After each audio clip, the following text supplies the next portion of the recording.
The safety and well-being of our water customers, as well as their confidence and trust in our utility, are paramount to me.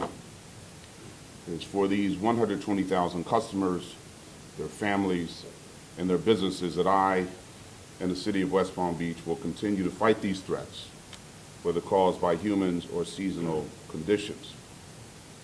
So this morning, in response to the recent cylindrospermopsin water event, which involved levels of the toxin above the EPA recommended limit, which was caused by blue-green algae, I am announcing the assembly of a panel of internationally renowned water quality experts to provide independent advice to my administration and me on public utilities operations to help guide the city's response to any future blue-green algae blooms. The City of West Palm Beach desires to implement a proactive, robust algae monitoring and action strategy to ensure effective control of potential risk associated with algae-related issues. The panel is expected to meet, analyze issues, conduct reviews, and make both short-term and long-term recommendations to me and my administration. Additionally, the panel will conduct a review of the city's May 2021 detection of and response to the cylindrospermopsin event. This panel is in addition to and separate from a review of our internal management processes. The panel is made up of representatives of large international engineering consulting firms who are recognized experts and published researchers in water quality, particularly in the areas of source water control, treatment methods, and management responses to address any cyanobacteria blooms. Some of the experts have worked with other municipalities that, like our city, experience a blue-green algae bloom and can share lessons learned. The city has also received notice from other municipal utilities that are willing to offer their expertise and experience with regard to cyanotoxin issues. The experts and support team members who have agreed to serve include Dr. Bob Cushing of Corolla Engineers, with support from Lyle Muntz, Tom Gilligley, and Jude Grams. Dr. William Becker of Hazen, Dr. Aaron Rosenfeld of Hazen, and Dr. Chandra Mysore from Jacobs Engineers, with support from Rafael Vasquez Burney and David Austin from Jacobs Engineers. Additionally, Eric Wirt, Project Manager for Applied Water Quality Research at Southern Nevada Water Authority, has agreed to provide support to the city pro bono, as have City of Salem, Oregon staff who were directly involved in the 2018 cyanotoxin advisory for vulnerable populations in that city.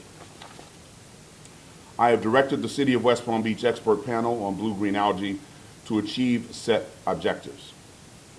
They are to develop future monitoring response programs and actions in the event of a detected cyanobacteria event.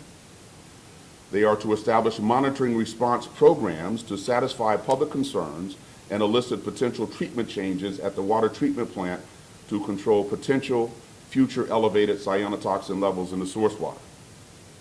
They are to ensure public satisfaction as to the adequacy of the city's treatment for controlling potential toxins associated with cyanobacteria blooms in its water supply. They are also to evaluate source water vulnerabilities and water treatment plant capabilities and recommend regulatory and legislative improvements to provide certainty to public water suppliers and assurances to their customers. Additionally, the expert panel will conduct outreach to all stakeholders, including the West Palm Beach City Commissioners, the Town of Palm Beach, the Town of South Palm Beach, regulators such as the Florida Department of Environmental Protection, the Palm Beach County Department of Health, and South Florida Water Management District, members of the public, and other interested stakeholders. A public information phase will be conducted to communicate the panel's work and inform the public of the city's actions. I've also asked the expert panel to report out to me on a monthly basis so I can monitor their progress. Now, I believe we have assembled some of the very best and brightest experts in water quality to join the City of West Palm Beach expert panel on blue-green algae. I am grateful to these panelists, some of whom are donating their time and expertise. We look forward to working with this team to develop and implement both short-term and long-term strategies to respond to any potential threats of blue-green algae to our water system.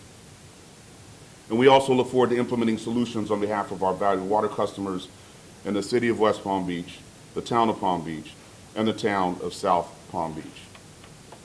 Now, in closing, I would like to address one additional water-related matter. That is the warning letter that our Public Utilities Director received from the Florida Department of Health this week. Now, we believe that the city's actions have been consistent with all applicable rules and statutes. Again, let me repeat that. We believe that the city's actions have been consistent with all applicable rules and statutes. And we look forward to meeting with the Department of Health to try to better understand their concerns and to present our case. Now, it would not be appropriate for us to comment on this any further until after we have that meeting with the Department of Health. We cannot and will not litigate this matter in the public arena. As matters progress after the meeting with the Department of Health, we will issue a statement then. Now, we understand that people are concerned. Of course they're concerned. This is water. Let me assure everyone we are testing the water regularly, and in fact, we have stepped up our testing. We are sampling, analyzing, monitoring, and reporting beyond what is required in the regulations. And I want to ensure everyone under the sound of my voice that based on the testing that we are conducting on a regular basis, the results show that our water is safe. Let me repeat that. Based upon the testing that we are conducting on a regular basis, the results are clear that our water is safe. So with that, I and Dr. Poonam Kalkat are available to answer any questions that you might have. Yes? Mayor, good morning. The state says the city of West Palm Beach failed to notify the Department of Health involving 55 incidents of toxins found in the water. How and why did that happen, and who's going to be held accountable for that? Well, as I said before, we do not agree with that assertion. And again, the letter from the Department of Health is not the final say on this matter, okay? It's like filing a complaint in court. The defendant gets a chance to make their case. And that's what we will do when we go meet with the Department of Health armed with the data that we have available. So while the assertion has been made, that is not the final say on the matter, and we will make our case when we meet with them to discuss this matter. But we believe, as I said before, we believe that we have fully complied with all applicable rules and regulations. What do you not agree with? Again, I'm not going to litigate this now, okay? We have and are preparing a full and complete response, and we will when we sit down with the Department of Health, we will lay our case to them, and I believe that we have a very strong case supporting our position. Was the panel developed after the letter came out, or is that something that was already in the works? No, that was already in the works, and I believe I stated in front of this body that immediately, and I cited the fact that we were looking at this event as lessons learned. So I think when we announced that the advisory had been lifted, that the next step was to put together a panel of experts to look at our response, what we're doing, and help advise us, the city, as to how we can make our city's water system more resilient to algae toxin. And so that was announced well before this happened. The Department of Health letter noted that there were 55 positive test results going back to 2016. When did the city begin testing for this toxin? It goes back to 2016 according to the letter, but we don't know if perhaps the city's been testing for this toxin going back even further than that.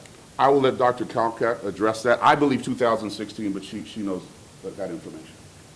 Yes, it is 2016 when we started sampling for cylinders for mopsin.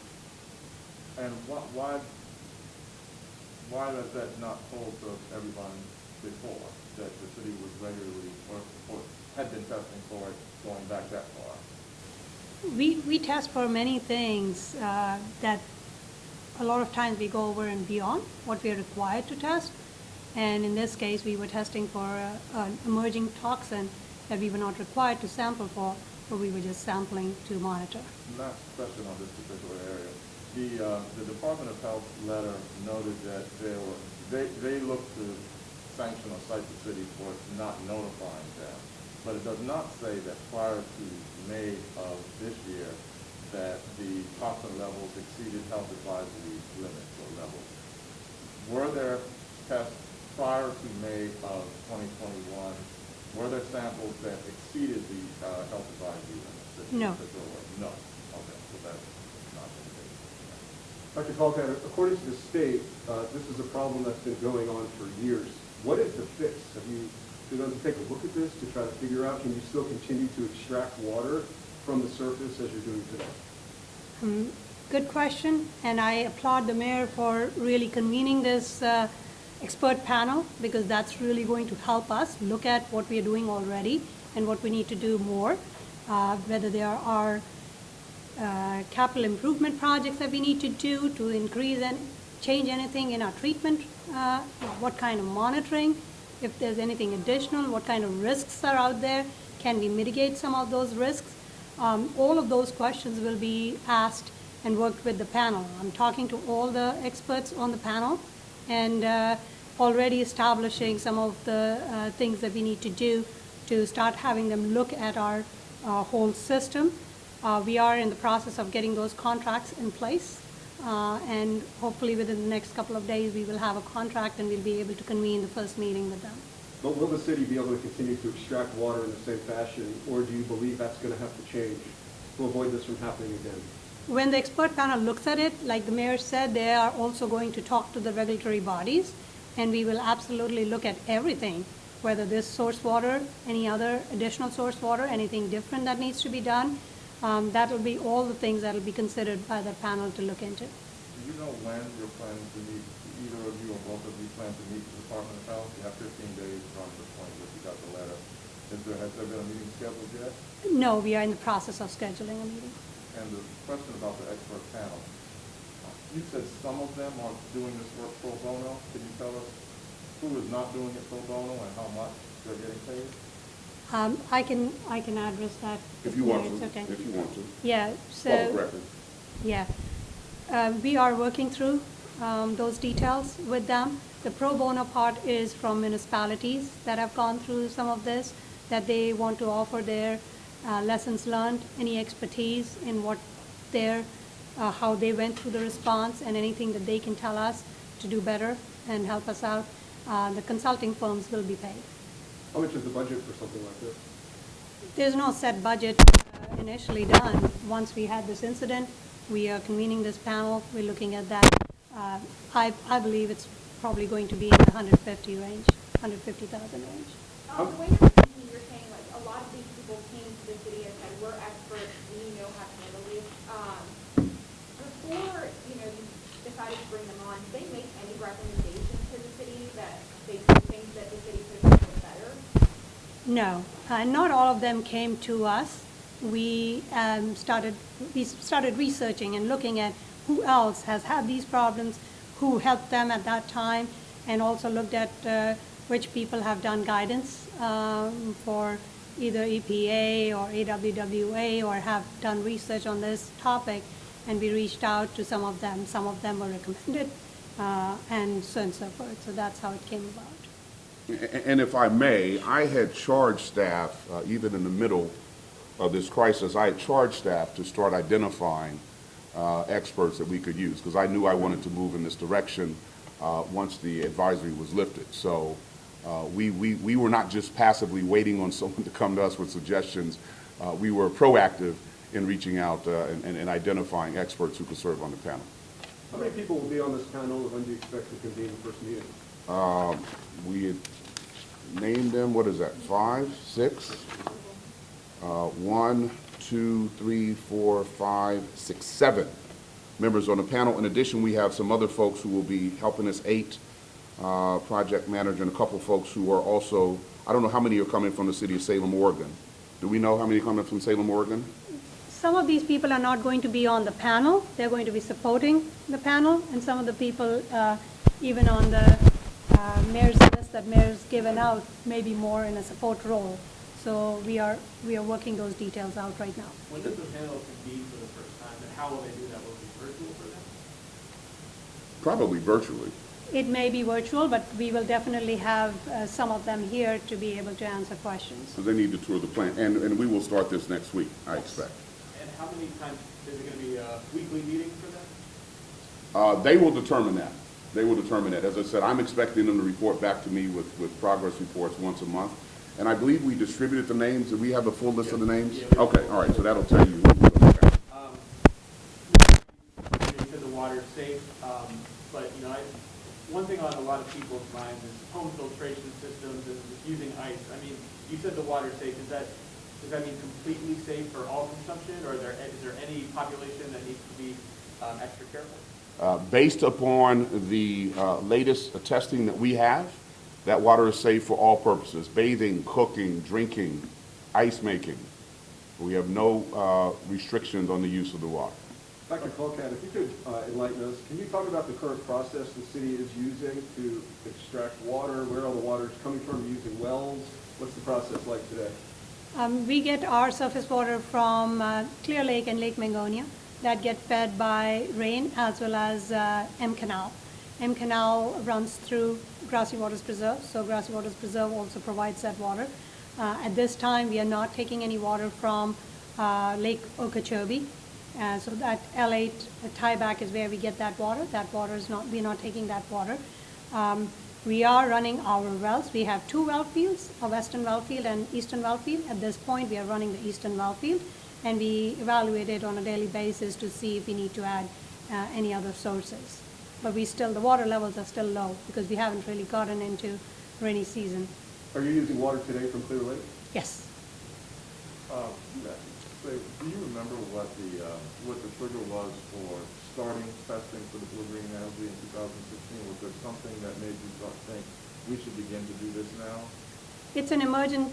It was on a list of emerging toxins, and as we were looking at those, we look at those lists on a regular basis, and when we saw something come up that we thought could be a possibility in our water based on the climate in Florida and seeing blue-green algae in this area, we decided to start testing for it. There was no requirement for us to do that.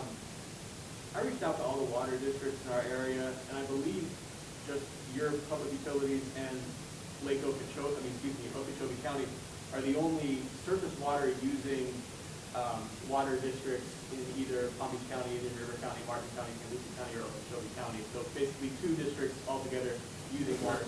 Why not just go to underground water sources like these other water districts are doing, where they don't even, or they say they're not even at risk for developing these microbes or cylinders from us? So you have to understand that the water is allocated, and that's allocated through South Florida Water Management District. And groundwater allocation, in Florida, the groundwater entities are being asked to look at alternative sources from source water from a surface water, because groundwater is not it's not available for anybody to just keep taking. So everybody has to realize that water is a really important resource that is limited, and we all have to do everything to ensure the health of that water, also to make sure that we are conserving that water, because all of us have to use it. So to your question, why doesn't the city just switch? It's not something that we can do on our own. We would have to talk to water district and see whether that was even a possibility. That's why we have alternative sources of groundwater to add to our surface water. But the solution is not just that you go to groundwater and that will solve all the problems, because the groundwater is also, all the wells, if you go south of us, a lot of well fields are getting saltwater intrusion because so much water is being drawn out and salt water is moving in. So these are complicated in the sense, where can water be drawn from, how much water can be drawn from that source, and all of those have to be monitored very carefully, and South Florida Water Management District monitors those. Dr. Colcat, can you tell us where the Department of Health got this August 9th, 2016 date from that they included in their warning letter? Again, I want to repeat what the mayor said. We really think it's inappropriate for us to address or have any additional comments at this time, but once we've sat down with them, we may be able to provide more comments. And did you say when that meeting is? I'm sorry. No, we are working through that. Suffice it to say, we are in effect waiting for our day in court with the Department of Health. So that's why we're certainly anxious to sit down and present our case to them. But before we leave, I do want to offer my condolences to the families of those who are victims of the condo collapse south of here.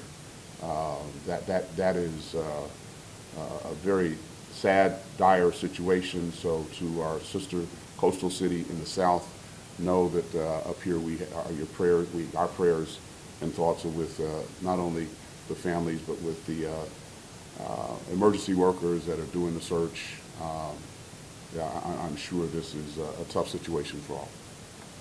Any other questions? Mayor, if you will, just on that topic. Yes. Broward and Miami-Dade County have that 40-year plan, if you will, to inspect buildings. They're done by contractors hired by the owners. Do you think Palm Beach County ought to have something like this? Do you think the city ought to have something like this? Is this something you've thought about? Frankly, I have not thought about it, but obviously it is top of mind now, so I'll be talking to my staff and see what recommendations we should do in that regard at the city level.